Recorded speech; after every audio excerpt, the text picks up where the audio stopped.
so happy that you're here this evening to join us for our second Cambridgeport Community Study featuring Bob Simha, who doesn't even live here, but he knows all about Cambridgeport.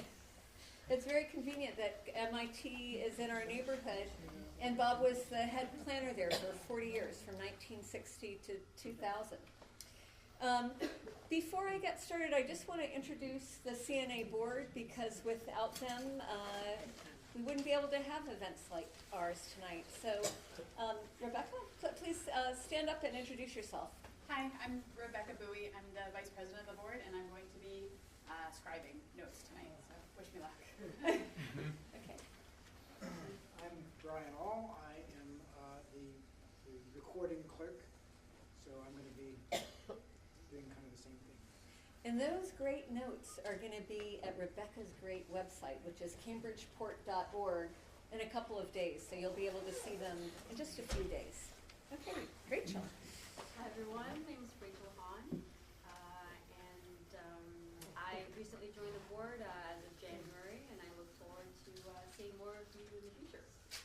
And Rachel took those incredible notes from last week. Yeah. Yeah. Carolyn. Hi, I'm Carolyn Shipley, and I'm the corresponding secretary, which means I do the press releases or something, and I'm one of the original co-founders, this back in 2003, of this organization. Yeah, and Carolyn has been posting a lot of very important links to our listserv. Yeah, So not here tonight are Julia Halprin, whose daughter may be going into, hi, welcome. Maybe having a baby a little sooner than we thought. She is our treasurer, and we ask if you would to make a donation, because we have to pay $40 every time we meet here. So if you could throw in a few dollars, I know this is very elegant, that would help. And speaking of donations, thanks to Carolyn, Carolyn's ask, the Middle East provided us with our food tonight. So I asked for snacks, so we got a meal. Yeah, so thank you, Carolyn, and thank you, the Middle East. And Gabe Sierra is the other member of our board who is in Berlin tonight, but will be back soon, and he's really leading the effort to raise funds to restore St. Augustine's Church on Alston Street. Thanks to all of you for helping out with that. So I'll pass this around. Bob, thank you so much for being here again tonight. And what is it that we're going to talk about? Well, we're going to talk about what your...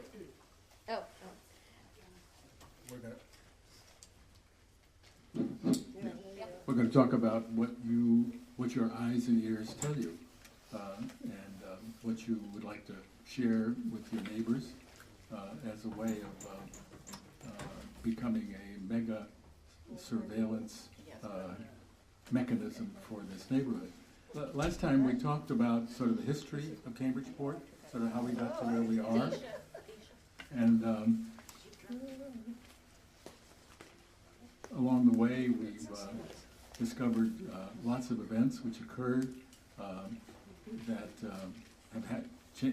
have changed the neighborhood in one way or the other.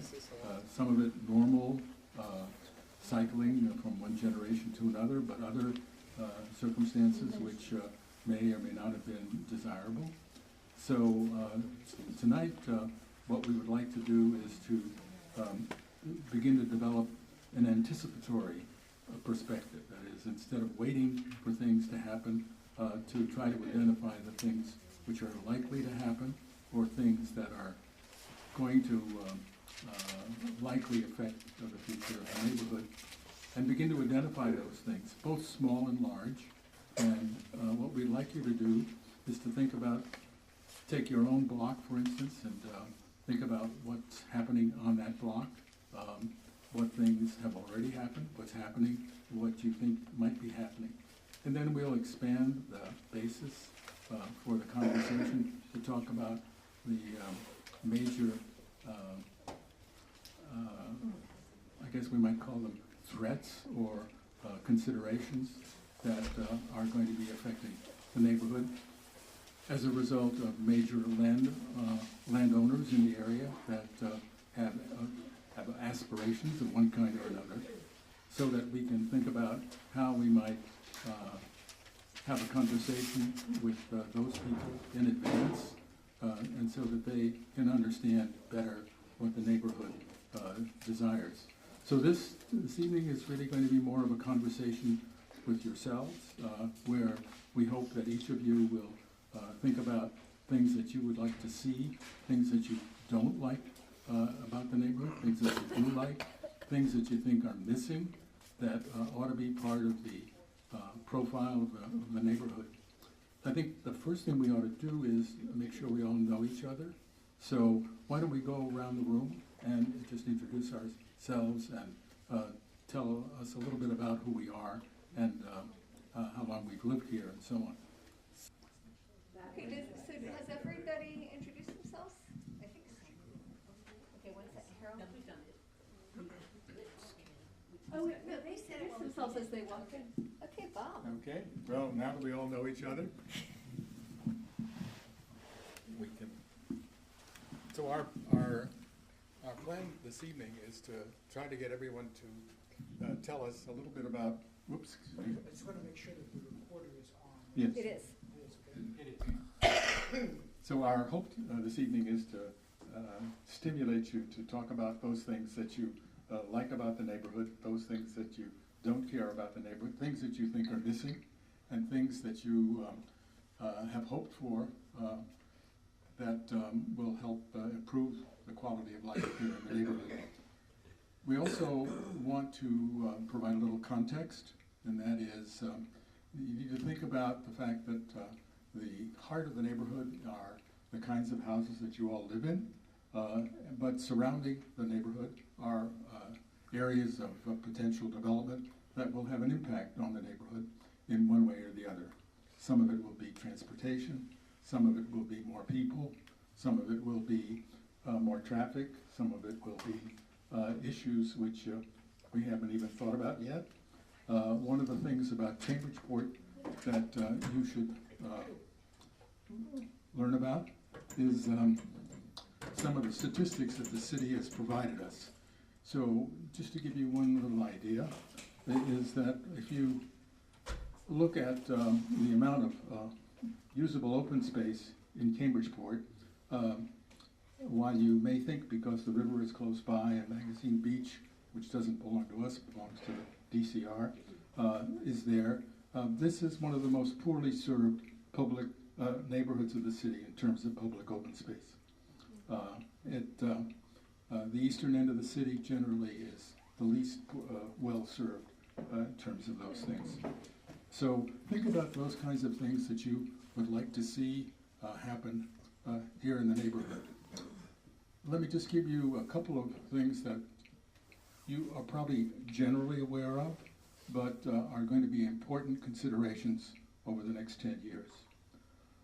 One of them is the area here where the Trader Joe's site is. I can't remember what the name of the company is. Kimco.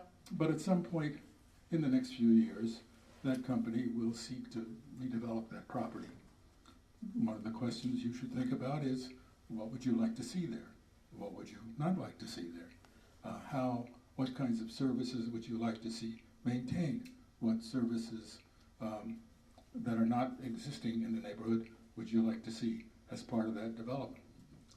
The developer will be interested in what the neighborhood interests are, and so it's a good idea to get your thoughts and ideas out now so that you can share them, or the neighborhood can share them with those people. Secondly, on the southern side of the neighborhood, MIT is a major presence and has a substantial amount of land which has been assembled over the years for the purposes, at least originally, the purposes of providing housing sites for students, faculty members, and members of the staff of the Institute. If there are real questions at this point in time about how MIT will proceed, when they will, what they will do, what they will ask for, and what they will give. Those are the kinds of things you need to think about now, not wait until you're confronted with a proposal. On the on the east side of the neighborhood, just abutting Central Square, you already have seen the kinds of things which have emerged as a result of the planning study that the city did for Central Square. You see a new residential tower, you see all sorts of other development. You should expect that there will be areas of the eastern part of the neighborhood that will also be under pressure for additional development. Many of the properties along Massachusetts Avenue, particularly the one-story ones, are now being assembled by national companies. Those companies will have every expectation that they'll be able to do what the current developer is doing at the corner of Main Street and Massachusetts Avenue. Is that the sort of thing you'd like to see? Is that the sort of thing you'd not like to see? Are there things that you think a developer who is interested in developing this part of the city should be contributing to the welfare of the neighborhood?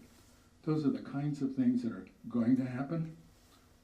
So your responsibility and your opportunity is to think about how you would like to anticipate these conditions so that you can enhance the neighborhood and continue to enjoy living here in the way that you have been.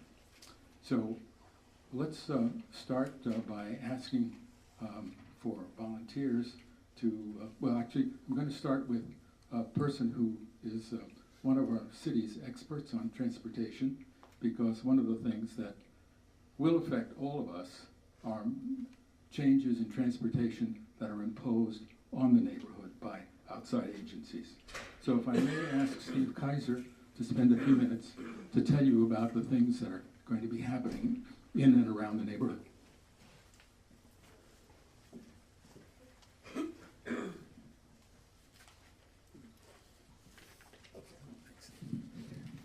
I actually prepared a very brief handout, and I have a hunch that the ones that are left there means that not everybody got one.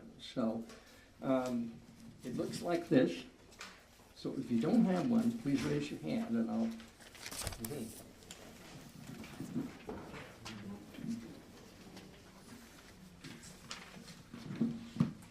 My reason for doing this is to have you something to read and think about and take home tonight. Usually with PowerPoint, you feel a little drenched after 50 to 70 slides, and you have nothing to go home with. So what I did here is try to take a look into our future as to what the issues were. Let's see. You still have some more? Okay, here we go.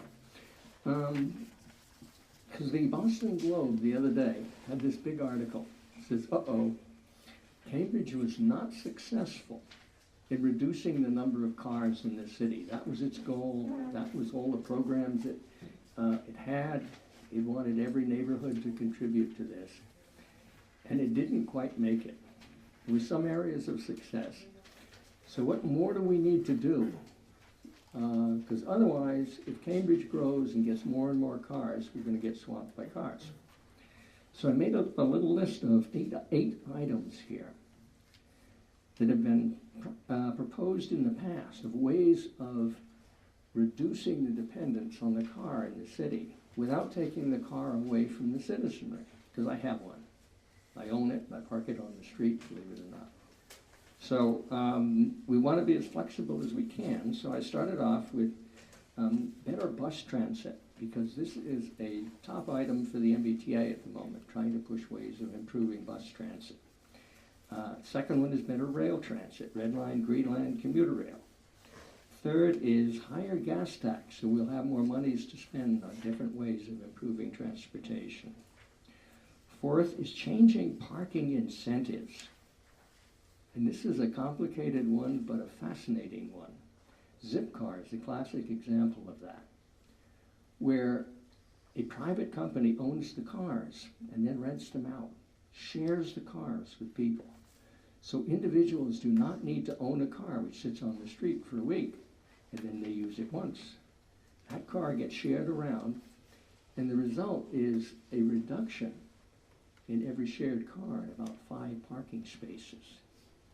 It's an amazingly effective thing for new housing and for old housing to reduce the amount of parking that people need in the city. So that's a rather intriguing one. It's called shared vehicles, like Zipcar. Fifth is better facilities for bicycles. And that's tied in, quite frankly, with less on-street parking. Because that's what would have happened on Pearl Street. If we'd put in bike lanes on Pearl Street, you would have probably lost half the parking. So there's an interesting trade-off there. Sixth, give pedestrians #1 priority. That's an interesting one, because that's what Somerville has done. They did a master plan for the city, and they said, hey, look, in terms of getting people around and having everybody comfortable, make pedestrians first, because they've gotten such little attention in the past. 7 is... Can you explain what that means? Does that mean more crosswalks? What it means, this is an interesting case because Somerville did not meet their objectives. What they did is they went around and they reduced the amount of walk time for people. So that's a measure, you see. Whenever you see a walk light come on for less than 7 seconds, that's illegal. But it's being done all over the place, you see. And there are lots of places where they could give the pedestrians 20 seconds. And for some reason, the traffic engineer only gives them 7, the absolute minimum. So if Somerville did the job right, and they picked the right priority, that's the kind of thing they could do to improve pedestrian circulation. Number 7, interesting one, changing the zoning. You can remove the requirement for 1 off-street parking space per dwelling unit. Now that came in the mid-60s, and it's a classic suburban requirement. You gotta have 1 space or 2 spaces off-street parking. If you don't have that, there's a greater encouragement. Or if it's less than 1 space per unit, some fraction of it. If you don't have that, there's an encouragement for people to live in Cambridge and say, hey, look, I can walk, I can ride a bike, I can share a ride with somebody. I don't need to own a car, okay? I can do Zipcar when I really need, but I don't need the parking space. So you can change the zoning so that it encourages this sort of thing. There's another tie-in between all of this and affordable housing, is when you don't require all that parking for new development, it means you don't have to buy all that expensive parking to stick people's vehicles in. It's cheaper not to do it. That's why the developers like it, all right? If it's cheaper and you can get people to live there without owning a car, the price of the unit goes down. The unit becomes more affordable. So if you write this into zoning, you can get parking advantages and affordable housing advantages. I wrote a 9th one in there just for fun. It's not on the list. But in terms of what we learn to do in the future, how effective we are, I thought this group was very effective on the BU Bridge in getting response. I mean, we had a state traffic engineer in here, we had a state representative, we had a state senator in here. And the one I really liked was when Kathy found out the email address for Robert Brown, the president of BU, and invited him to come to one of our meetings. I thought that was pretty good. And once I had his email, I sent something to the president of BU too, and invited him to participate.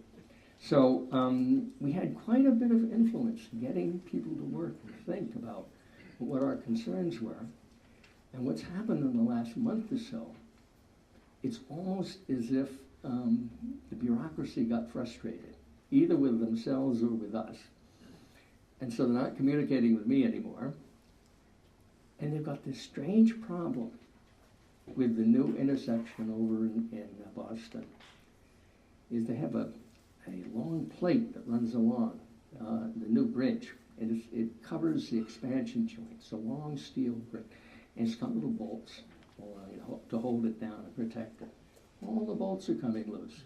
and the plate is starting to rattle. Everybody, when they drive through that intersection, can hear bang, bang, bang, bang as the cars go over. Nobody can get that fixed. They're sent about 3 notices to the state. Nobody can get off the time to fix it. So there are problems in the bureaucracy getting things done. I just want to admit that. We've been pretty good, and then we've had our troubles. So things always don't go the way we want, even if we all agree 100%. So it's a thought I'd leave with you. And at the bottom part of this, I added a couple upcoming meetings. They're primarily on the Better Bus thing, but next week, City Council Transportation Committee in the afternoon is holding a meeting. And in the evening at Cambridge High School, the MBTA is going to have a slightly bigger shindig. It's Better Bus and a couple other transit issues. So anybody who's interested in transit type issues can attend those meetings. And I'm pretty sure there'll be public comment there. Steve, thank you so much. And know that Jay Livingston, who made things happen with the BU Rotary, remains engaged, so we'll have an update on that soon. Thank you. Yeah, but it's really because of his power that everybody's working together to try to solve the problem, which isn't solved yet, but they're thinking about it. Yeah. Thank you, Steve. The power of numbers is important to remember. That is, anytime you identify a problem like Steve has, you should feel free to have the neighborhood association put it on the agenda, address it, and perhaps think about writing the appropriate public officials and publicizing it in the newspapers so that it gets the kind of attention that bureaucracies can usually bury, but when it becomes something of public notice, usually gets the attention of the Secretary of Transportation. And something simple as focusing on an issue, getting agreement on what kind of communication you'd like to provide, and perhaps solutions that you might suggest can actually have considerable impact on things that are annoying and actually could become quite dangerous. Okay, let's get some feedback on what Steve has talked about. Does anybody have views about transportation issues that you are happy about or unhappy about? Carol. Yes, mine, I go back to the, Steve mentioned about crosswalks and pedestrians, and that's one of my biggest beefs with Cambridge. Different intersections, you've probably noticed, have different pedestrian crossing times, and some have advanced pedestrian crossing and others don't. And the one that I see a lot go through is Central Square, and you probably do too. And the pedestrians prevent the cars and trucks from turning right onto Mass Avenue. It's a battle every day, and then I'm sure those drivers are getting fed up. I don't understand why the city never put in a dedicated pedestrian crossing light at that intersection. It's a very dangerous one. There is one in front of City Hall. That's a dedicated all four-way pedestrian crossing light. And it's no way as dangerous as the intersection of Western, Mass Ave, and Prospect Street. Then if you go further down Prospect Street near Whole Foods, you'll see that there's this wonderful flashing light that the pedestrian can push, and there's signs on both sides of the street, both ways, to warn drivers to slow down. So we have some things like that one place, but not at all intersections. I'm only mentioning 2, and there are many more that I have a beef with. But I've asked the city, why not a dedicated crossing light? I asked some years ago. So that one doesn't make sense to me. If you get a chance to call someone in the transportation department on that issue, I would love it, because I don't understand it. So thank you.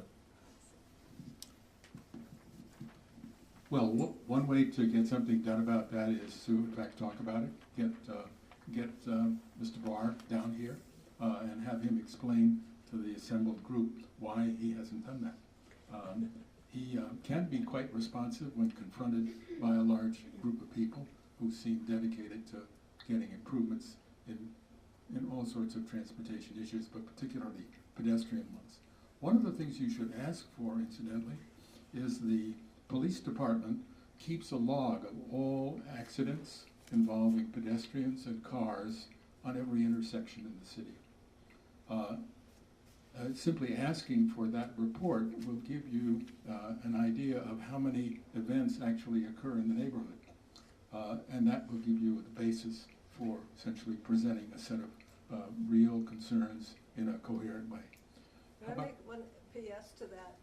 I'm sure the transportation department now is better than it was in '81 when I moved here, and I asked why cars speed down River Street when there's a 25-mile-per-hour speed limit, and the same on Western Avenue. And I said, other cities have synchronized traffic lights, and that keeps the traffic going at the speed limit of 20 or 25 miles an hour. And I was told by Lauren Preston, the head of transportation at the time, that Cambridge doesn't have that technology, but New York did, Washington did, Philadelphia did, Baltimore did, in the 50s even. So I don't know if the technology in our transportation department is up to the 21st century or not yet, but it wasn't then. Well, Lauren was probably right in those days. He didn't. Steve, you have one? Just a answer to Carolyn's question very directly. The reason we don't have a pedestrian exclusive light at Central Square is because Sue Clippinger was the commissioner of traffic and parking for 20 years in this city, and she hated exclusive phases. We now have Joe Barr in as traffic engineer in the city, and he's a much more reasonable person, and I think he'd have a very good discussion, be willing to think about it. Okay, but in 20 years, we couldn't do anything. Okay, can we get some more comments? I have a couple points. One is, I'm wondering why Cambridge doesn't have block the box intersections. Yes. Particularly at Granite and Brookline, our neighborhood's favorite intersection, particularly at Western and Putnam, places where the traffic flow could really be improved if those blocks were painted on the street and enforced. Another issue that I'd like to write down is private shuttle buses. And it seems that increasingly there are private corporations that are sending their employees around. The medical area is probably the biggest one that runs through Central Square. And I just think that there should be a way that the public should be able to access those in times of non-peak times for the corporations. And that some consideration for elderly or kids or whatever might be considered for giving permits to run shuttle services. And the last one is for Steve Kaiser, and that's when you push the walk button, does that really do anything? No. Or is it just a feel-good thing? No, it gives you a sound. No, they told me that none of them are programmed. Right. They just give you an audible signal, and it says it right there. Can you say what block the box is? What is it? Is it Lock the block? block? Block the box. New York City, places like that have, Striped. the intersections are painted. They go through the yellow light, and then it turns red, and then the cars coming the other direction can't get through because they're sitting there in the middle of the intersection. It's battle royale every day at Right, so you, River and Western and Putnam. so the intersection is painted in a grid, and not you don't go through the light and get stuck halfway through, thereby blocking traffic. I don't understand why there hasn't been a traffic cop there. This has been going on for years and years. Well, one of the ways the city of New York deals with that is the fine for blocking an intersection With the is camera. But they don't enforce it. is in 3 figures. So it's quite an incentive not to get stuck there.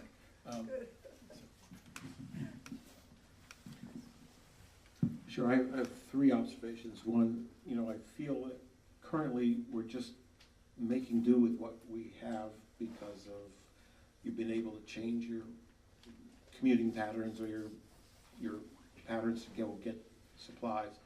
But I think there's two major things happening. That's the I-90 impact on the whole neighborhood that we haven't, it's out there, but nobody's really, although there's planning, we're not anticipating it. And I think the other thing is the BU Bridge. And the third thing is ride-hailing services. And, Uber and Lyft and the amount of cars that they're putting on the road for these independent, discrete passages is just enormous. I think Boston has some really good figures on it. I don't know what Cambridge has, but we were in Central Square on Saturday, and there was like an enormous amount of Uber and Lyft people, but nobody was taking the taxi cabs that were already on the street there. So I think there's got to be some acknowledgement that this is a change in behavior and philosophy, and there should be an accompanying thought pattern that accommodates what that means to both the environment plus what it does to the congestion of the street. And drop off and pick up.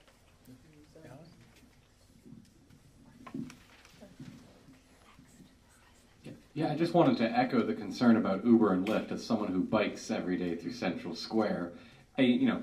I don't like what they're doing for congestion, but that's kind of everywhere has that problem. But what we can do is request a designated drop-off and pickup spot in Central Square so that people aren't constantly weaving out and in and blocking the bike lane. Yeah, great idea. I drive also on the street that comes into by the Museum of Science, and that bus stop at Leechmere. Bus stop at Leechmere, and those Uber drivers come there and they just block a whole lane. They don't do it. They just stop suddenly, and it's very disruptive.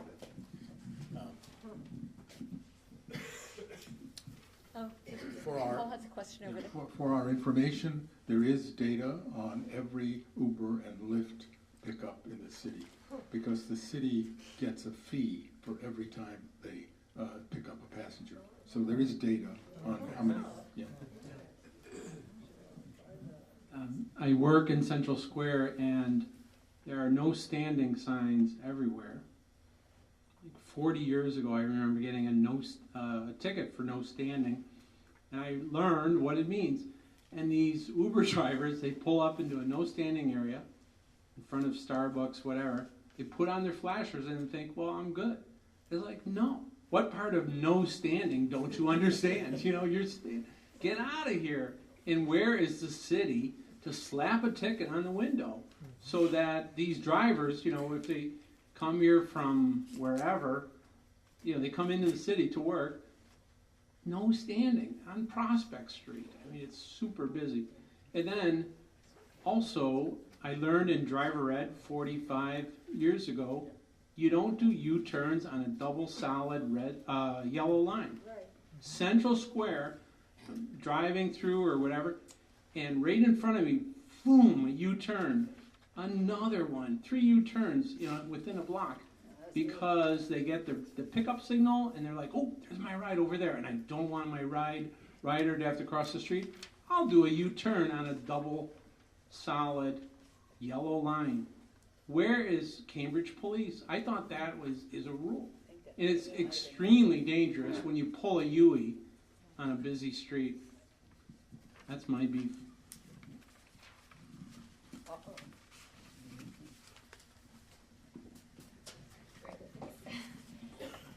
Hi everyone. So I was looking at this list that Rebecca was putting together as we're talking, and I think there are a couple of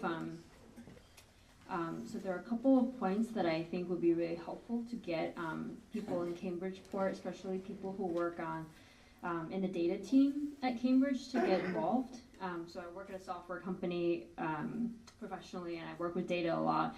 And I know a lot of cities have data teams, including Cambridge, that actually help residents and local nonprofit groups on similar topics. So whether it is transportation or housing or zoning, just to, for example, police records. It is data that is actually published on an everyday basis by the city, and the data set is out there publicly, and it's quite interesting. If you're jaywalking, if you were to be caught, that could also be considered a crime, but that's also published. Everything is shared. In terms of some of these topics, especially on signaling of roads, whether it's for pedestrians or cars, all that information, that data is collected by the traffic department. And so it's a matter of, as a group, if we can identify 2 or 3 of the most important topics and then leverage the resource that is available to us through the city, I think it would be really helpful. So as we record these topics these specific points per topic, it would be nice, maybe at the end of the 3rd session or so, we try to identify some important topics for us as a group to look closer into and try to resolve.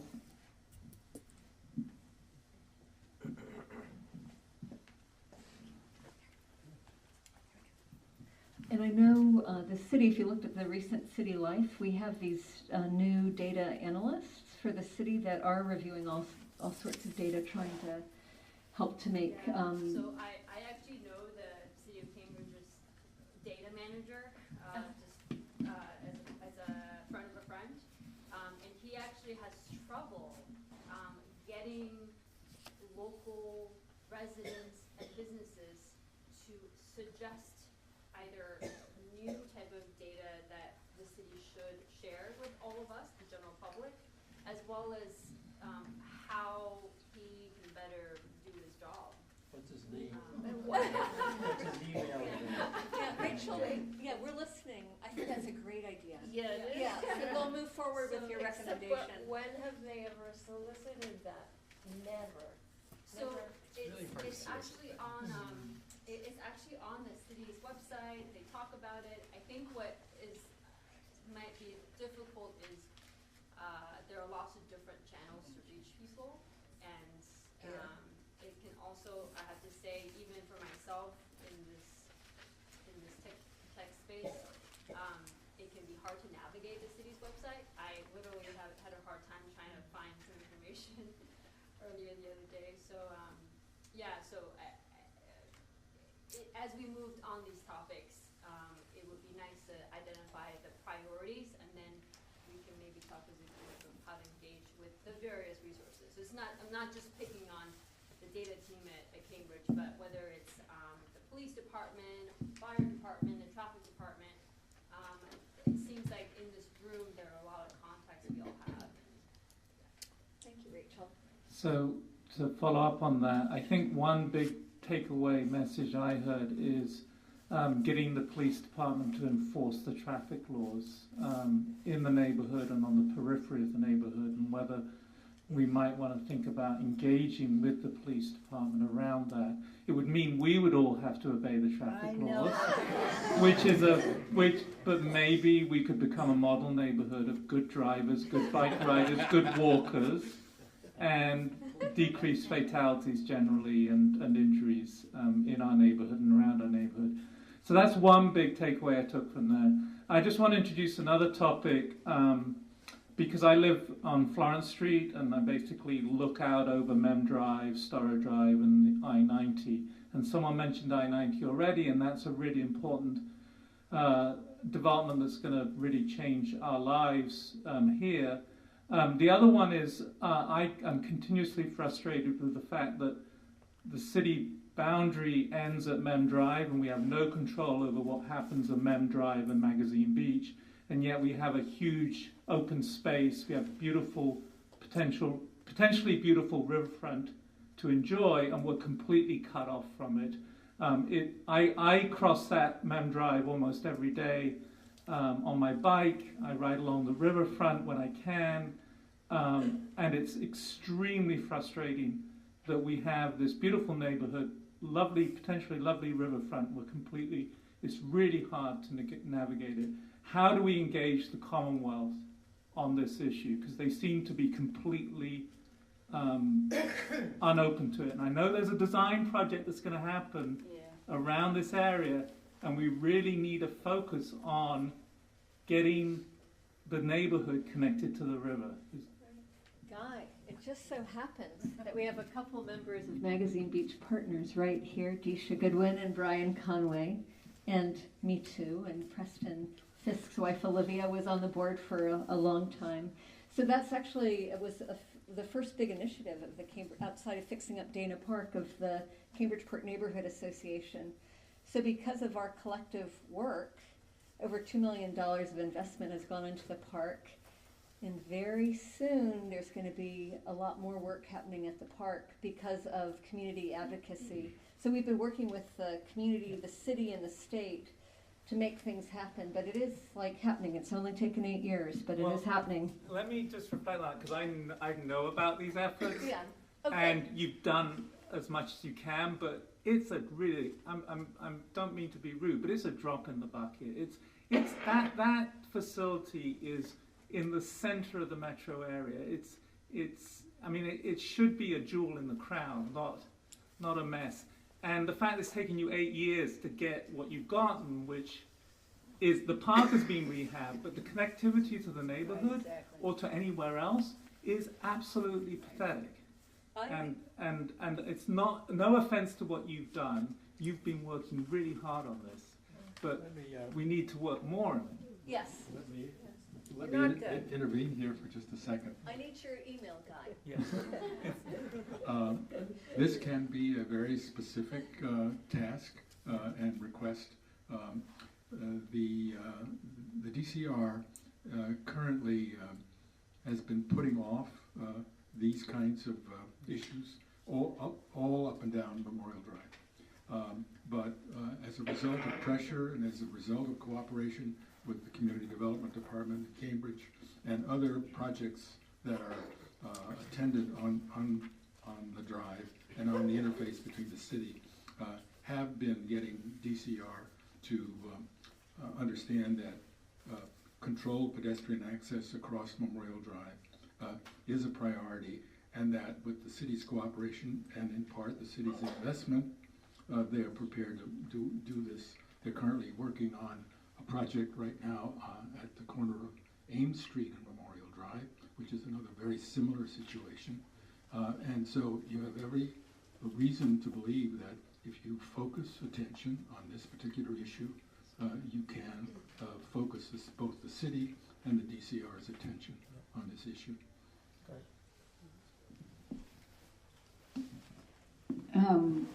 I just wanted to know if it's all right to ramble around a little bit, or are we restricted to transportation? No, not at all. In fact, we may so I just move on to something else. Have sort of a series of different observations from different places, and one is this issue about green areas, parks, open area. And your statistics that Cambridgeport is really one of the least parked, treed areas in the neighborhood.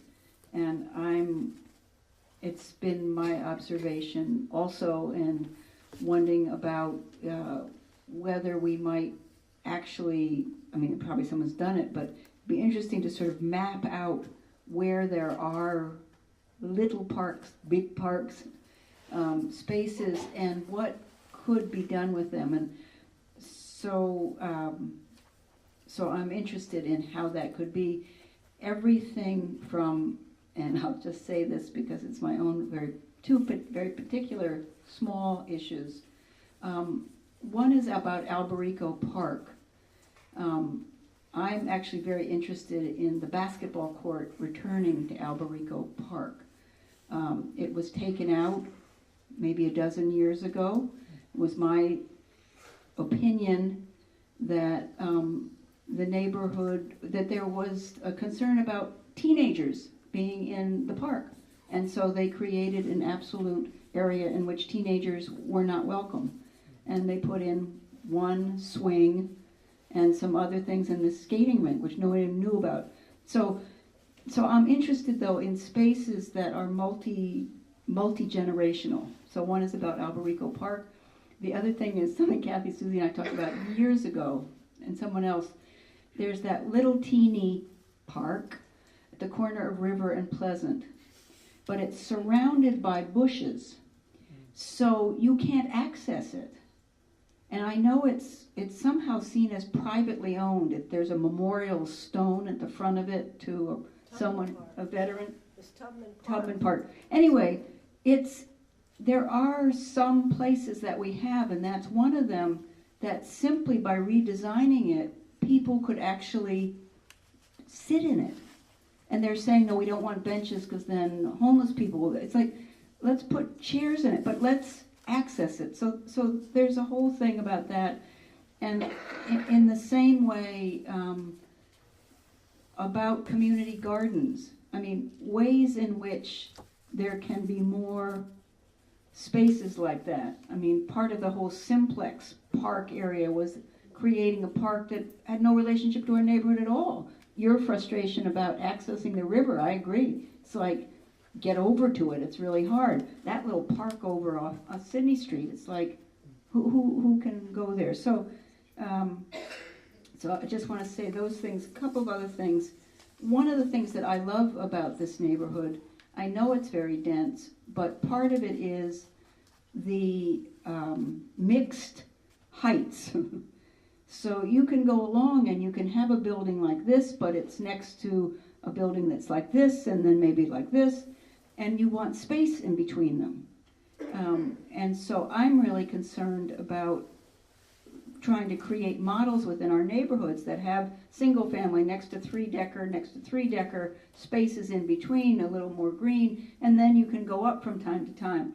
But, you know, the notion of like building on Sydney Street, these sort of football field buildings, is just kind of crazy. So that's one of the things that I love, is the sort of varied heights.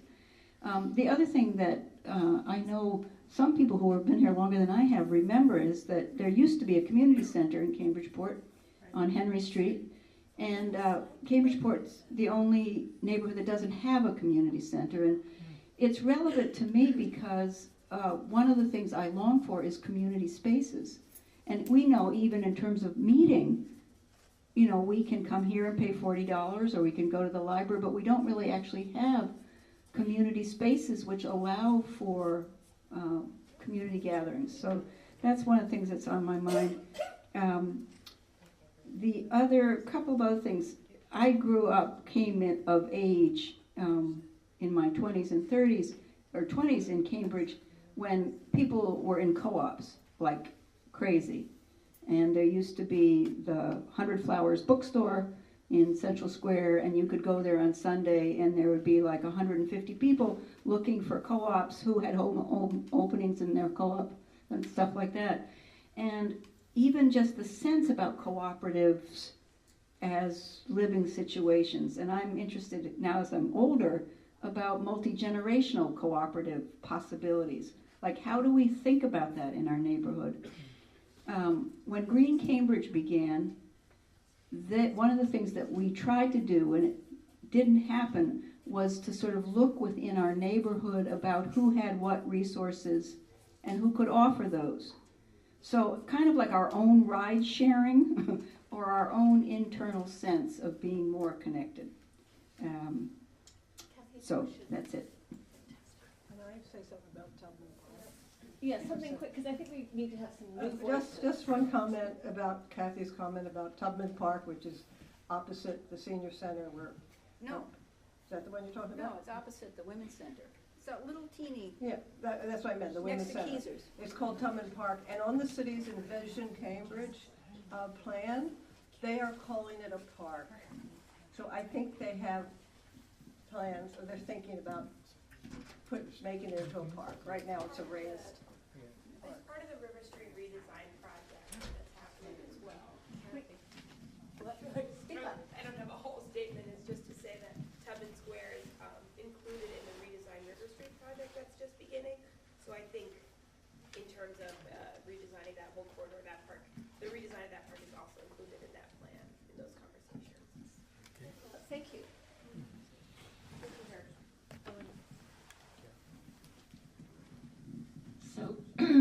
switching to housing, I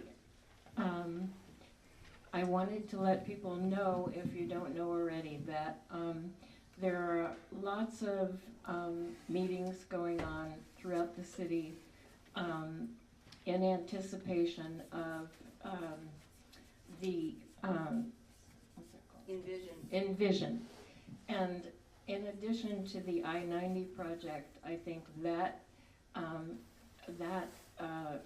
work that's been done for the last couple of years and that's culminating, it's starting to culminate because the Housing Committee of the City Council is having 3 public hearings during the month of March.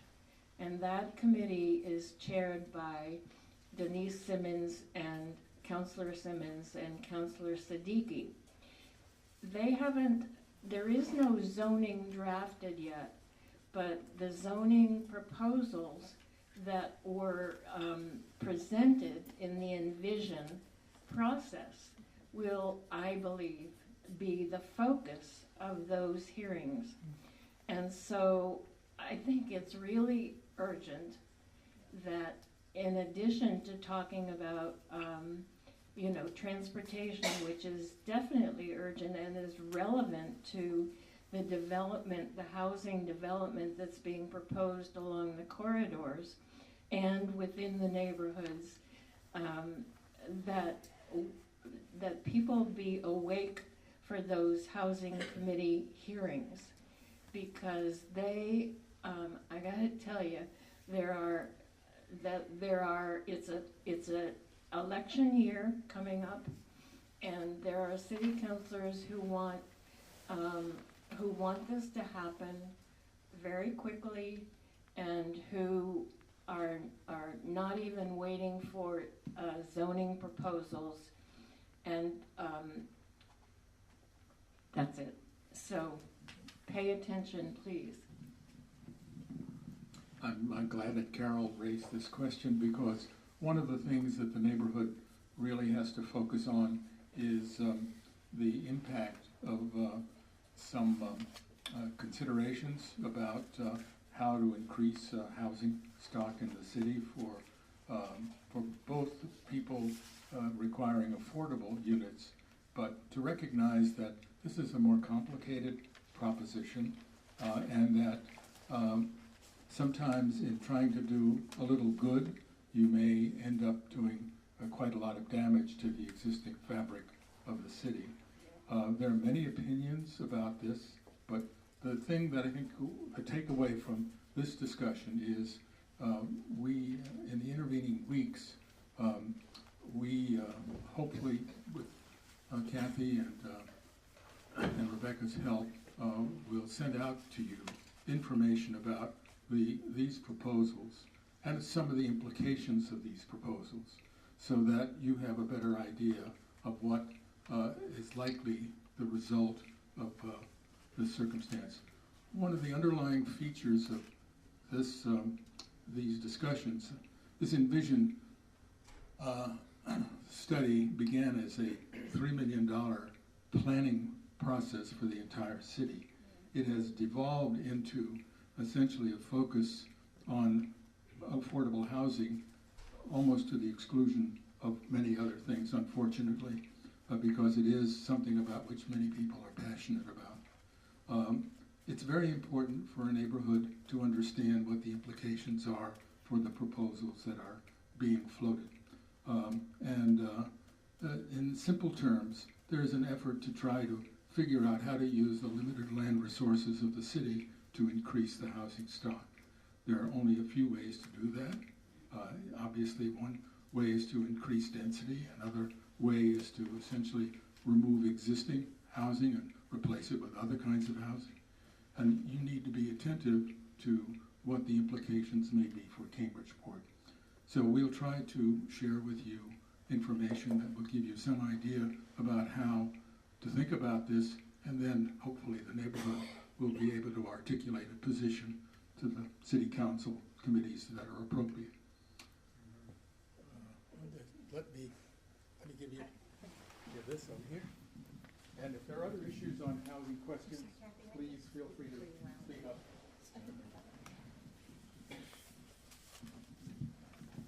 I just wanted to make a few comments about what Kathy had alluded to. Not only in Alberico, but also in, I think it's called Fulmore Park, but better known as Peters Park. The city did the same thing, took away the basketball court because one neighbor didn't want to hear the basketball, and somebody who got off at work at midnight used to come and play. But that made it, so now it's just a grassy space that nobody uses. And the city has to think about whether they want to run the teenagers out of the city or what they want to do. That's number one. Number two, the I-90 project, which I went to meetings many years ago when people in Cambridge were not allowed to talk. It was only allowed, you were only allowed to talk if you came from Boston. This project has favored Boston the whole entire time. Cambridge was not allowed to even have a meeting for at least 3 or 4 years after the project started. And the fact is that they, when you talk about connectability to the green space, they're doing that in Boston. They're not doing it in Cambridge because Cambridge's green space was never taken into account. So I think people have to be aware that the state, which runs that project, does not favor Cambridge, it favors Boston. And we need to speak up and do something about it, especially since they're planning on taking away the River Street exit from the turnpike. Right. Which is why we have the I-90 Cambridge Committee, and Henrietta Davis and Bill Dignan have been representing us lobbying, but of course, yeah. Yeah, but I'm saying I was at those meetings. Yeah. Bill I never heard him say anything. He's starting to talk. Okay, and Yeah. Henrietta wasn't there at that time. Yeah. We really need people who will talk up. Yeah, so I go to those meetings too, and you should know, you're welcome to as well. There's one next Thursday night, but there's also an Eversource meeting. So, you know, the big Eversource area next to Whole Foods? Well, they're thinking about developing it. I put something on the listserv today. They haven't told us what they're thinking about, but it sounds like it could dramatically impact the neighborhood. So look at the CNA. Like a power station or something? I think It's a substation. Yeah, and I know that apparently in East Cambridge, what I've heard is that they don't have the capacity to provide electricity for all the new growth. So they've been talking about putting a big substation next to an elementary school. Over there. And East Cambridge has been fighting it. So I'm wondering who this substation will serve. Anyway, we don't want to be NIMBY people, but we do want to know what is being proposed. And I think it's okay to be a NIMBY person if you live there. Right. Do you want to hand it to someone behind you? Yeah, there you go. Hey, I totally support the basketball court getting restored in Alberico Park. It's crazy that they put an ice skating rink in there. It's almost a class-based thing, I think. But before we close out the transportation stuff, I just wanted to talk about looking at how the neighborhood has changed over the years. Putnam Ave hasn't changed that much. Magazine Street is still, in a lot of ways, similar. I really think traffic calming in those areas is really warranted. I mean, Pearl Street, I think the redesign has, I think, helped a lot in terms of slowing down traffic. I don't know if people agree with that. But I think Magazine Street could really use a treatment with more bump outs and more raised crossings and things to slow down the cars that zip up and down there. That's the main thing. Same thing with Putnam Ave. Just try to keep the neighborhood a 20-mile-an-hour neighborhood.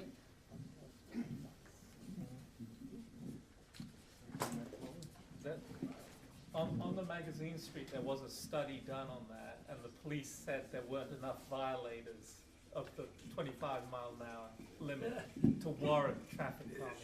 So they're not prioritizing Magazine Street. I just confirmed today in an hour-long conversation with traffic and parking. They were terrific, the guy, because their website isn't clear, that Magazine Street will be among those streets that are being changed from 25 to 20 miles an hour. And that won't be accomplished for about a year because they have hundreds of signs to put up. Are they doing bump outs and stuff? I don't know. But you know, with the bus route and a two-way traffic and parking on both sides of the street, I don't know that bump outs will be really feasible or possible. Can I just, while we're talking about Magazine Street and bump outs and buses, I'm interested in anybody that takes the 47 bus from Central Square, the rerouting to Magazine Beach from a one-way down Pearl Street, how that's working out. Do you think it's a good permanent solution? Do you long to be back on Putnam, back on Pearl Street, which in the winter used to get extremely narrow and buses sometimes had to back up and there was a lot of consternation. So anyway, just something to discuss, I guess, amongst us. Thank you. Any feedback on? I was going to ask about the status of that. I thought that diversion was temporary. Yeah. So when are they going to get it back? Well, the question is, should temporary be made permanent? Is it better? Is it worse? Should it go back to Pearl Street? I live on Magazine, and it looks to me like the buses do go down Magazine. They do. Every day. They do. It's a temporary. Which is rerouting. temporary? Magazines. So the thought is. Really? I thought that was the permanent. Okay, we're going to return to that. Brian, question? Sure.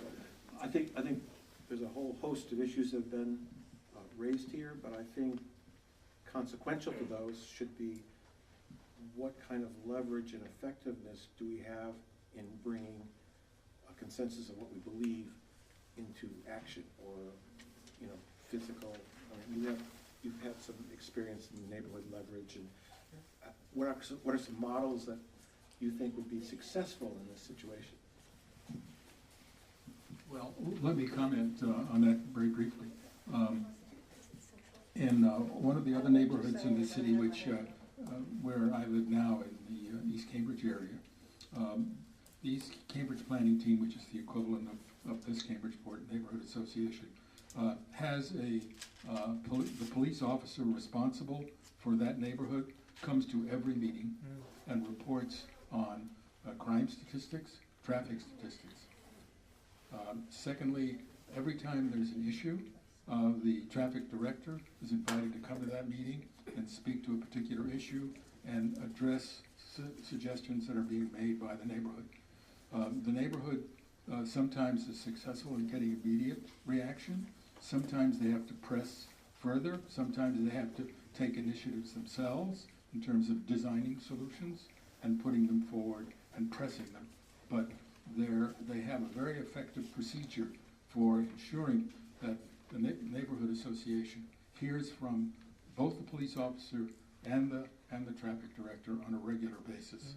That's certainly something that I think you would find very valuable because you have direct interface. There's another advantage to that in terms of some of the reactions of what you get when you intermittently interface with the police department. You get to see the police officer who's responsible. He gets to know you, and you have a much more personal relationship with them. Okay, what's that? I wanted to follow up on Carol O'Hare's comments about affordable housing. I agree. I encourage you to, like she did, to go to those 3 meetings, and we'll repost them on the listserv if you don't know the dates. The Vision Cambridge working group, housing working group, came up with some very interesting proposals, and I posted the 2 documents from Lee Farris about that. And there's some really good ideas, but people have been saying, for one thing, that if we increase affordable housing, then our cost of our houses, the ownership, will not go up. Yet there is a study out there, and I'll try to find it and post it, that says that that doesn't happen. Even if you increase the percentage of affordable housing and low-income housing, the cost of owning a home or buying a home still goes up. So there are three, when you do read the documents that were from Lee Farris, there are three tiers that that group mentioned, and keep in mind that this has to all go through the city, has to go through planning and ordinance and the city council, so these are only proposals. But there are three different zones proposed, and they would have increased different amounts, different percentages of affordable housing. And then the last one, the third one, is for commercial strips, like say Central Square, anywhere along Mass Avenue. And that one allows denser building and also higher heights. So it's good to learn about them, and they have some very good proposals by that working group.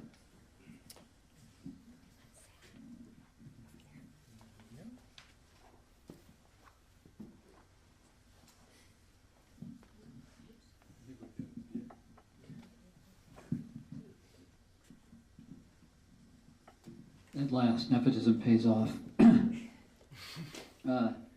I wanted to make a few comments about the kinds of buildings that we want to encourage. These are probably things that are sort of urban planning 101, but I've never understood them. What makes a place attractive to pedestrians? I would say that the Forest City development on Sydney Street near Mass Ave is a terrible counterexample. I don't like walking around there, and I feel like that little park that got carved out, it feels mean and small and grudging, and the building wants to stomp on me when it wants to. I don't want buildings that are sort of occupying every possible cubic foot of their allowance. University Park. University Park on Sydney Street near Mass Ave. And I think someone here mentioned varying heights. I think varying heights, both between buildings and even of a single building, are very attractive to pedestrians, and to just make the street more inviting. So, for example, I think there's a what I understand is called an Arlington pillbox on Hamilton Street between Magazine and Pearl, and it's 6 stories. I love that building. It's and I wouldn't mind. It in fact is my block, but I think building some taller buildings like that throughout the neighborhoods works for me. On the other hand, I'd have to say that the building we're standing in now, man, people must have been really mad when this was built. It's not an unattractive building, I think, but it's in the middle of 2-story houses. It's too much. So I don't have a sort of a organized central point. I'm just talking about I want to make sure that when we build buildings, we keep areas attractive for pedestrians.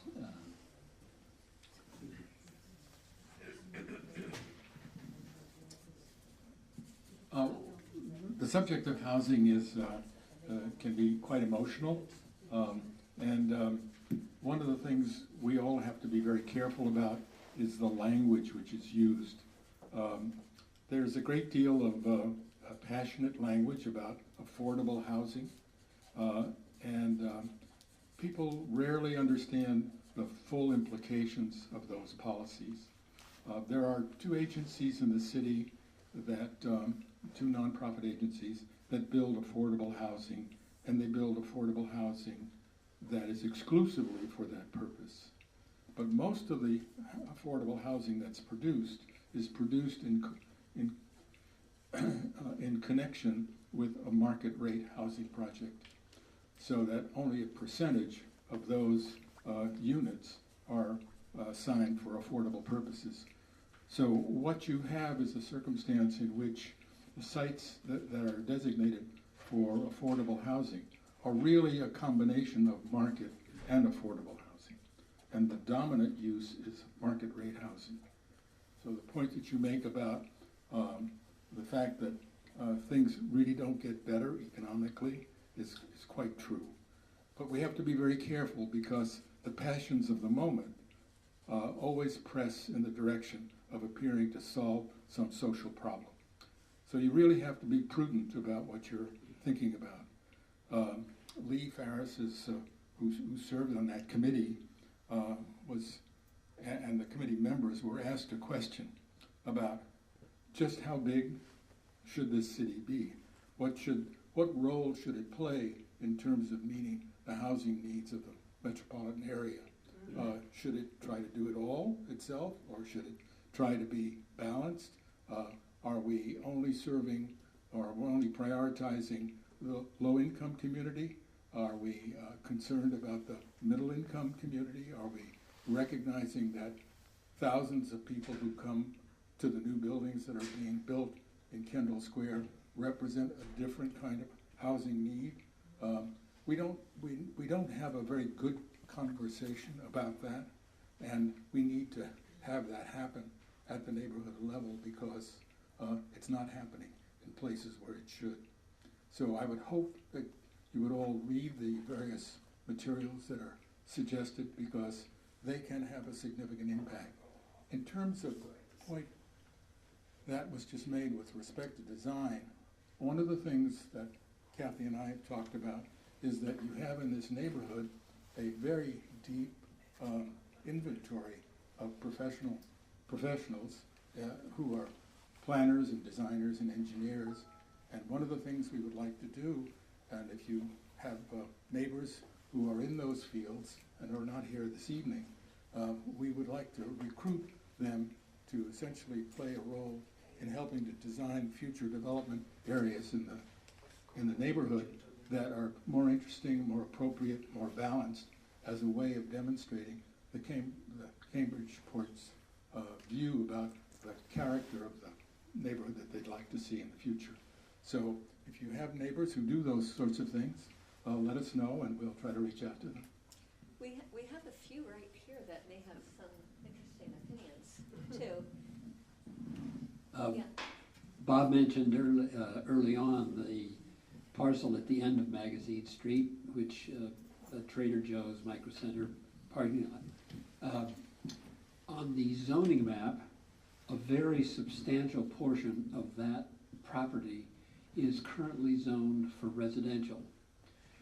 Most of the parking lot from Magazine Street over to where Riverside Street comes up, if you know, Riverside runs along Micro Center, both the western side and the northern side there. Anyway, it's a very substantial part, and if that would be eligible for housing, we would need to pay very close attention to how that deals with the rest of the neighborhood. It could really loom over, if it were multi-story and a solid block of residential buildings, it would really change that end of the neighborhood a lot. And the view of the river and so forth. Yes. Bob, I think we have an architect here, and I know Don wants to say something too. Oh, that's okay.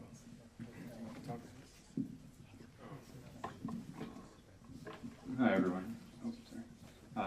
I recently graduated from MIT School of Architecture, and the point on design and how buildings look, as the other architects can attest to, they're designed, someone designed that park, University Park, to be that way, to be not welcoming enough, to be convoluted that way. And if you look at the map over there, that park is a privately owned park by that apartment building, but it's supposed to be used as public space. But that design is very specific. So I guess that's a small point that I have to make, is that all the bad design is designed that way specifically because that's what the stakeholders ask for. So we have to ask for it, basically. Well, I'm sorry, but why would the state, are they just mean? Seriously? So I think, probably for that park is probably didn't want homeless people, or it's on a busy street. They wanted to. It's all about risk and who's liable for things. So they wanted to reduce all the risks associated with having a nice, a well-attended public space. So. Yeah, and I think you need to also the buildings are quite, they're box shaped. There's a lot of rentable space, so it's also just a pure how many square feet can we rent out kind of thing. That militates for a small park as well. So I was just going to back up for a little larger picture thinking. If you look at Cambridgeport as it's drawn on the map, using maybe your power line, but everything east and south of Sydney Street is mostly commercial or institutional. So it's really two very different neighborhoods. So that's, how do we, do we deal with it as one neighborhood, or do we deal with it as two neighborhoods with a boundary that's pretty much effectively Brookline Street at this point? There was, an intent to rezone and change the transitional zone between Brookline and Sydney, but that effectively hasn't happened except for a few buildings. But the height and progression down has been maintained. But more to the point of how we get anything done in Cambridgeport, I think you've brought up the idea of leveraging the development and talking to developers and having a plan for what we want from them. But the other thing that I think is really neglected, in my opinion, I don't have the statistics for it, is all those commercial buildings,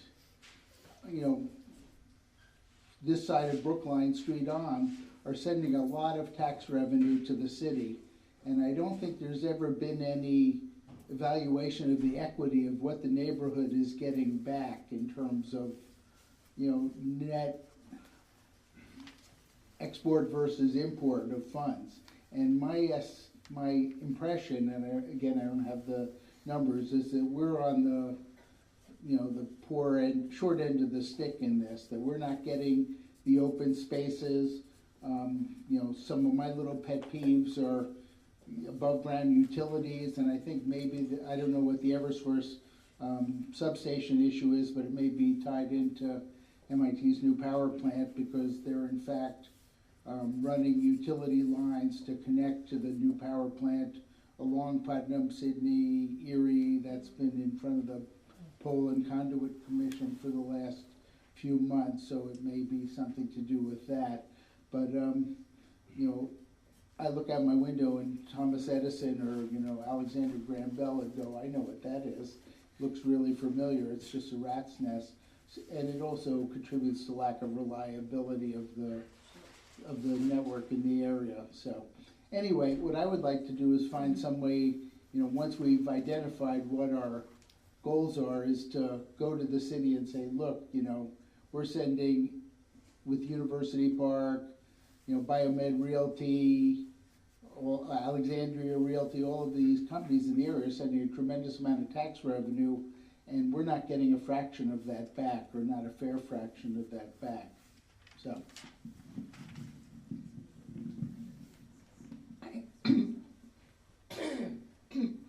I have a procedural sort of point, which is what Bob raised before, which is that East Cambridge planning team, ECPT, is very well organized and honored and highly regarded, and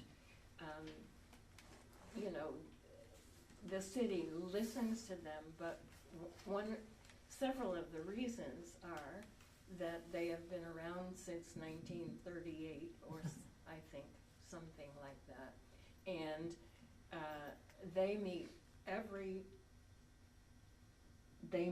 Oh, towards your face. You have it like this. I can't hear it.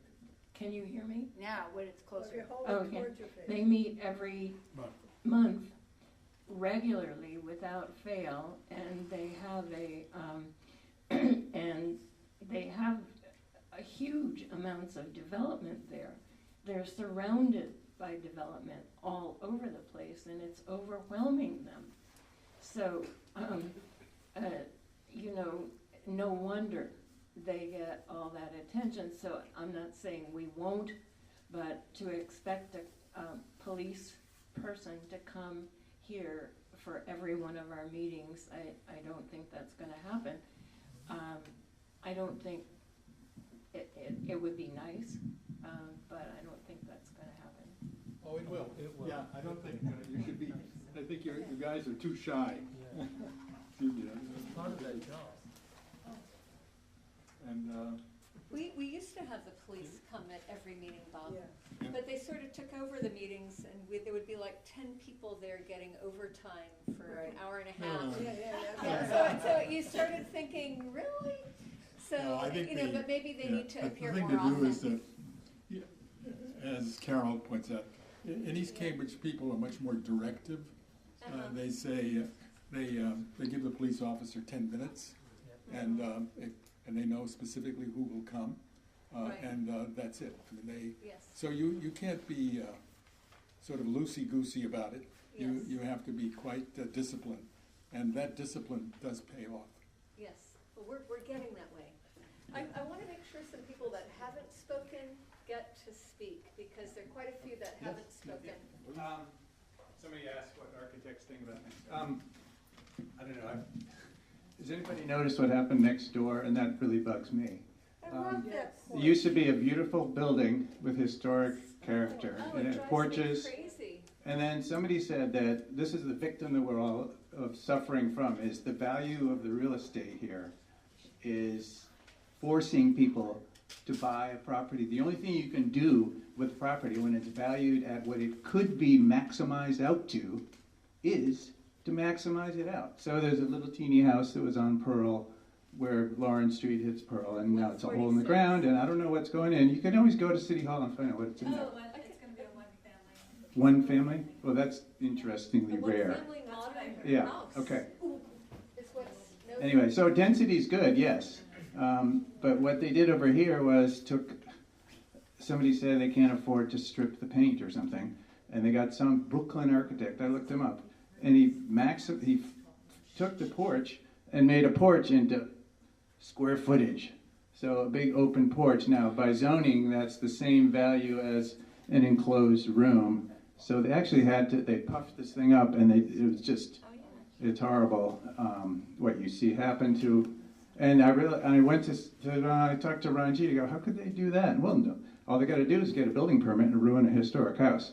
So nothing is actually, there's no control over beauty, and that's the problem. It's the square footage value has to be maximized when you buy property. And if you look at where my kids can't afford to live in the neighborhood where, I fixed up an old house. Well, there aren't any more to do because you have to buy it for the value of what it would be finally developed at. There's no buying an old house and fixing it up anymore. So I don't know, that's a quandary. I don't have an answer to that. Well, that really brings us to another subject, and that's zoning. What zoning does is it establishes the potential development for a piece of land.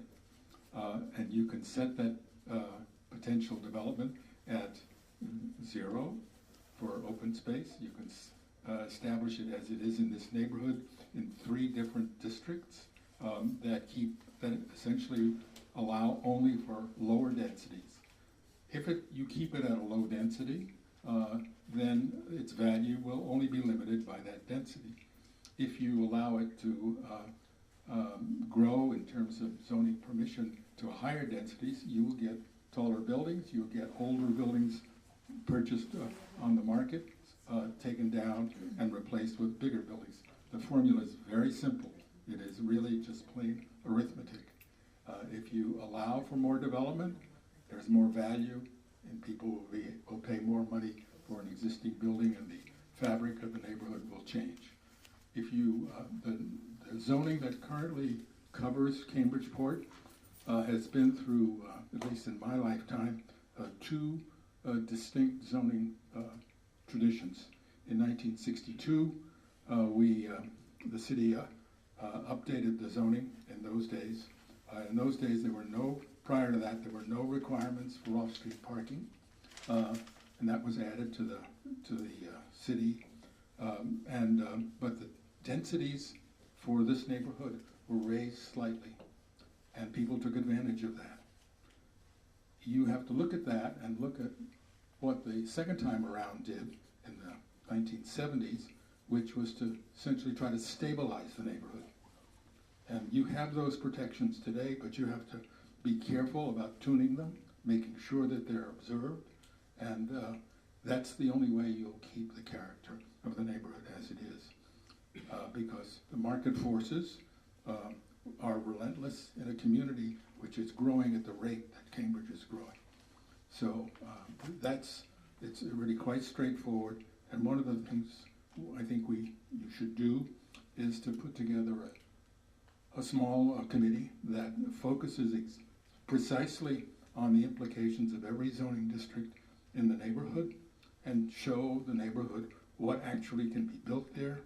And if you are happy with that, fine. If you're not happy with that, then you should propose changes. Are there other subjects that you'd like to explore this evening?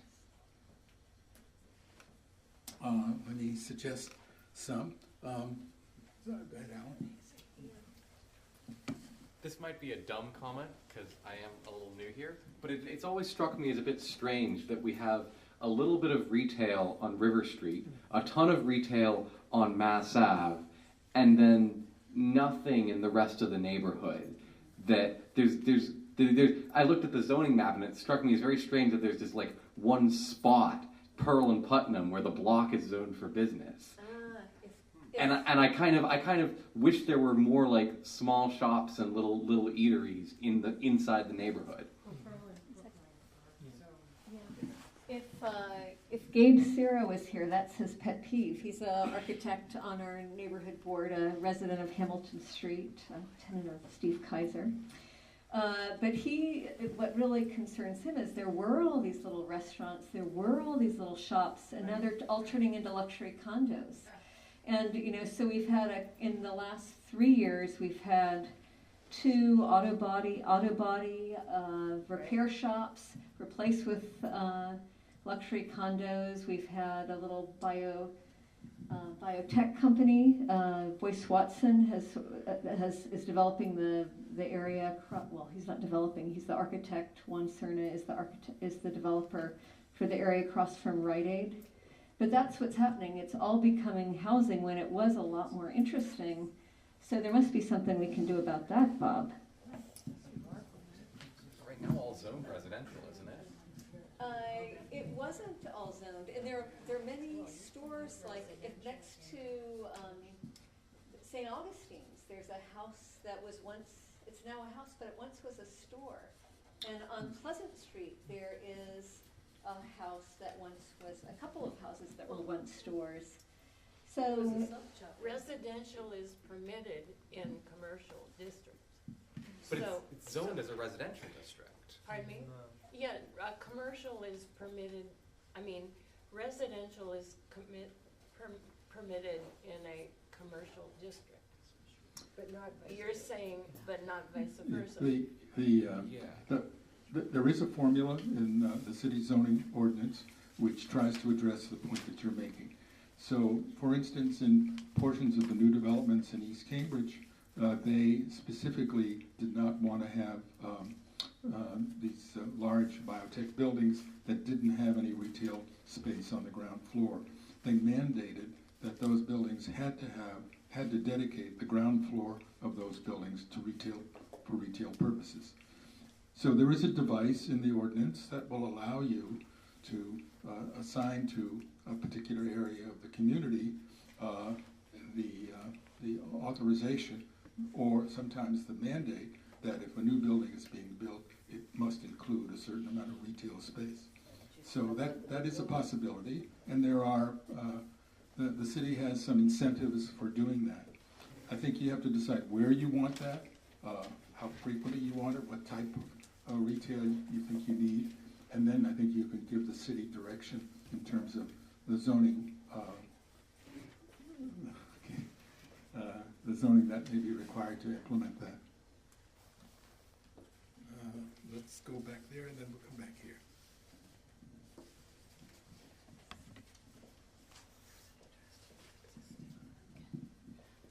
I'm glad that you brought that up because I was just wondering about that myself. And I think connecting, I'm sorry, I don't know, Kathy, are you Kathy?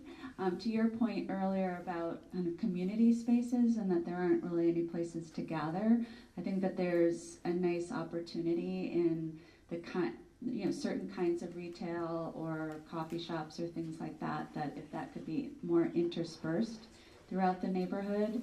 I think that it also ends up promoting more of kind of a walkable, walking traffic. I actually came here with more transportation concerns, but I didn't get a chance to say earlier, but I guess kind of connected to walkability. I find one of the things that's really a concern, and in the winter, it's been an okay winter for it, but really concerned about just the lack of walkability and not, there's no accountability, I think, around shoveling and keeping paths open, and I have a lot of elderly neighbors that I really worry about that they're in danger of falling down, and also the quality of the roads. That as a biker, I really appreciated this list of transportation suggestions. We got rid of our cars 10 years ago, and so we primarily bike and walk, and the state of the streets is just kind of disastrous. All of the other issues that people brought up, I really want to kind of second that, doing something more along the lines of what they did on Western Ave in terms of bike lanes and things like that would help a lot.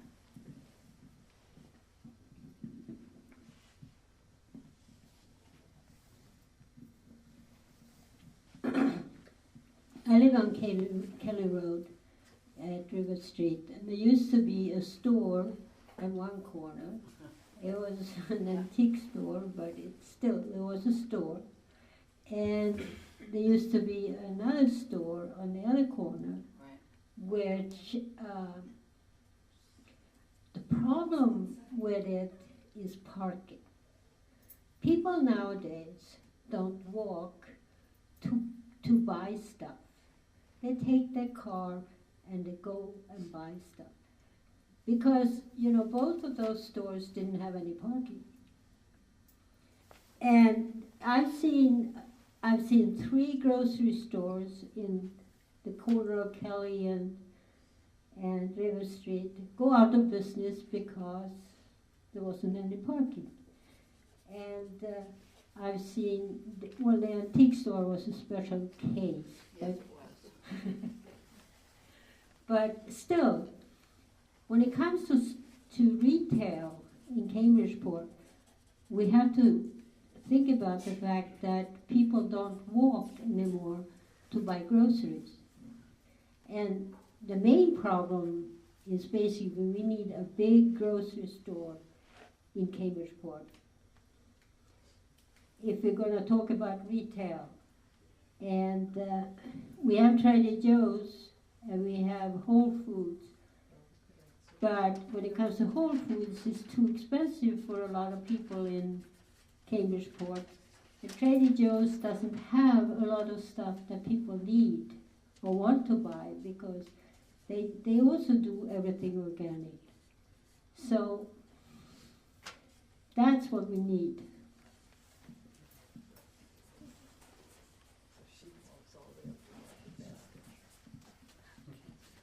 It's interesting because we used to get in the car to go buy batteries, and you go to 3 or 4 stores and they're out. And now you just type in batteries on Amazon Prime, boom, 2 days later, batteries. I mean, only weigh like 3 ounces, right? But somebody drives them to your house. You don't need a store. You just need Prime membership. We do so much shopping. We used to run around in cars for, and now it's just dropped off. I have to tell you a little story where when I grew up in New York City, and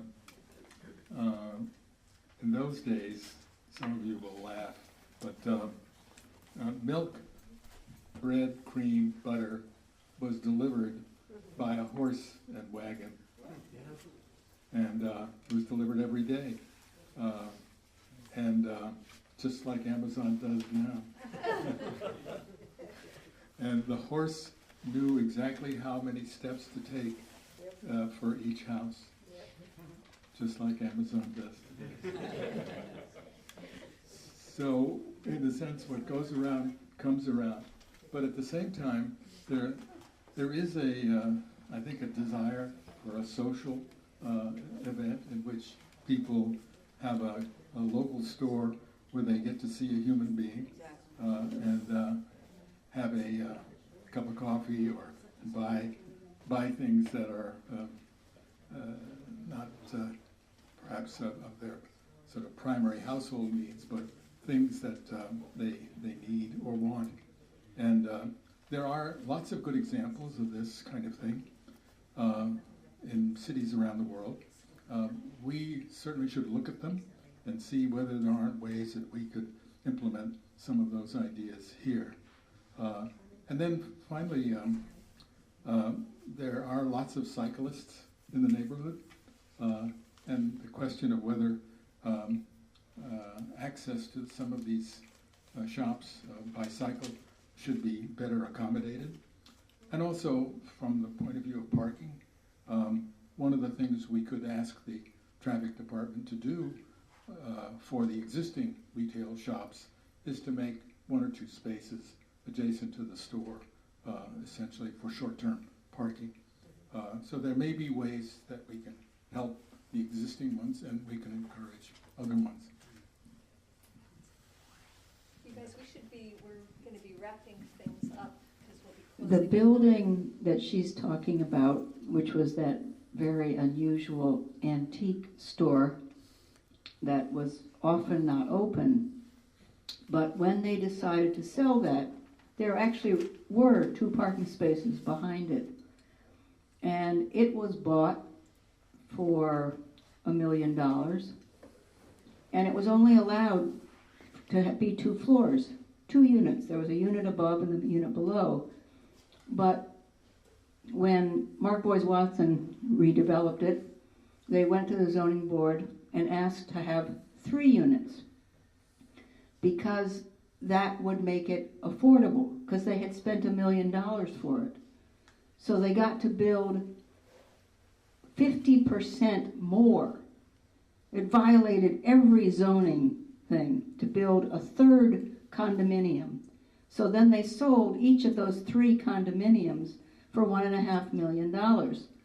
And part of it was, you knew that the woman who fronted for buying that building got the impression that she was going to go ahead and be able to get that zoning passed in order to make back this money. So there's some way in which we have to be on top of that. And there's parking there.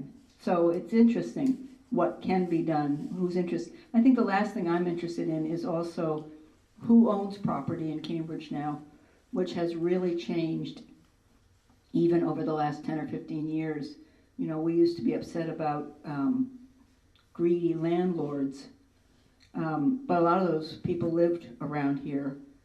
And then it was developers, and now it's international foreign capital buying property and being willing to let them stay vacant because that's what Cambridge real estate is worth. So I think that whole sense of what can we do about ownership to bring it back more locally and to not allow that kind of finance capital. It's complicated.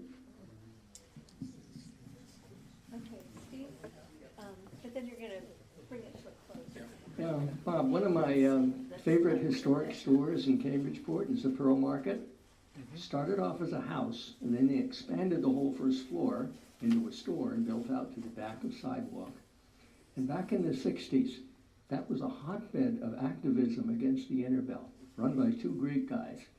And they had leaflets and signs and all kinds of things. And so it was a way of informing the whole neighborhood what was going on, just as this group here tonight is informed of what's going on. And at the same time, in Cambridge, we had a city planning director who was trying to change the zoning, favored the inner belt, favored urban renewal, and in changing the zoning, he wanted to have every zone independent, not overlapping. In other words, housing, housing, housing. Then you could have commercial, and housing, housing only. So you couldn't have a house with retail on the first floor, which works. Works in New York, works in Boston, works in Cambridge. So he had a planning director in the city who was working against that whole idea. And that's the important thing. We used to have it. It used to be in zoning. And Mr. McLennan pulled it out. We have to tell you that Alan McClellan was born and raised in Cambridge, but in West Cambridge. So, it really was a cultural point of view, which I think he inherited from his family. You have to be alert to the fact that different strokes for different folks is the name of the game, and you have to protect what you think is valuable. Steve is quite right. The Pearl Street Market played a very significant role in the life of this neighborhood. That family kept things hopping, and it was a place where people came on a regular basis. So I think you can have places like that. I think you have the population that will support it if it's properly done or carefully done. So don't be shy about asking for these kinds of things so that we can shape the zoning ordinance to encourage them. We are getting close to wrapping up for this evening. I hope you found this to be a useful evening. We're going to take all these suggestions and try to put them together in a useful package. We also will try to build information resources for you accessible by the website so that we can all better understand the issues that we can deal with and how to deal with them, and also to form a solid neighborhood opinion so that you can have your officers articulate that to city councilors and to planning board members and to other public officials so that you can have some sense of accomplishment instead of continual frustration. Are there any other final comments that you'd like to make or suggestions about where we go from here? Our final session will talk about specific things that we can do that come out of the discussions we've had tonight. They'll also come out of issues which we believe are coming along rapidly but have not yet surfaced, and we'll try to provide you with an opportunity to think about how to shape the land use controls for land use controls, the transportation, and other issues which are facing the neighborhood, all of which we couldn't cover tonight. But and hopefully this is the beginning of a continuing process in which you address these kinds of issues on a regular basis. Bob, thank you so much. Again, this is such a...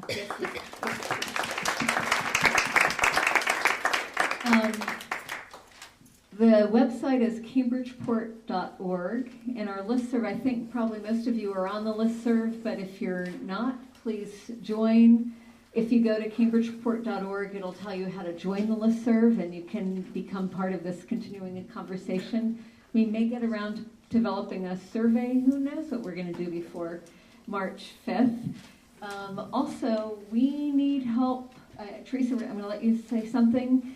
But then we need help cleaning up. We're a village, so all of these chairs that look like this will need to go back into the kitchen, and then we just need to make this place look like it did before we arrived. But first, Teresa.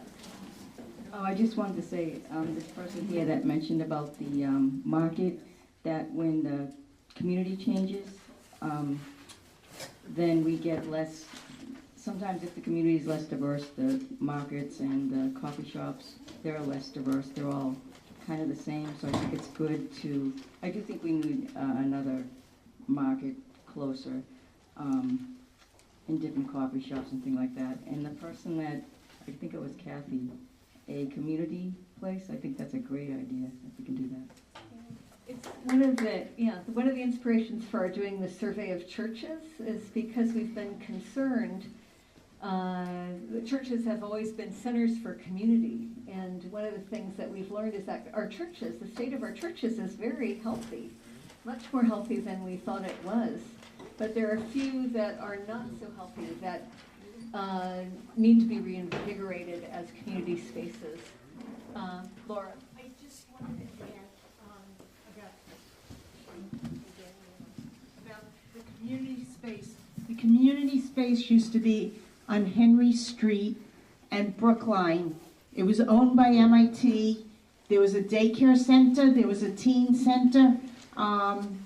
It was basically a basement. And then one day MIT decided that they needed the space. They made it into a furniture warehouse, and the community space disappeared, and there was no place else for the city to put it.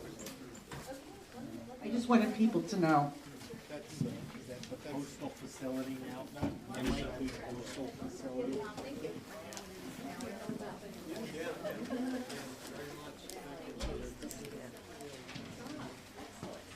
Excellent work. What?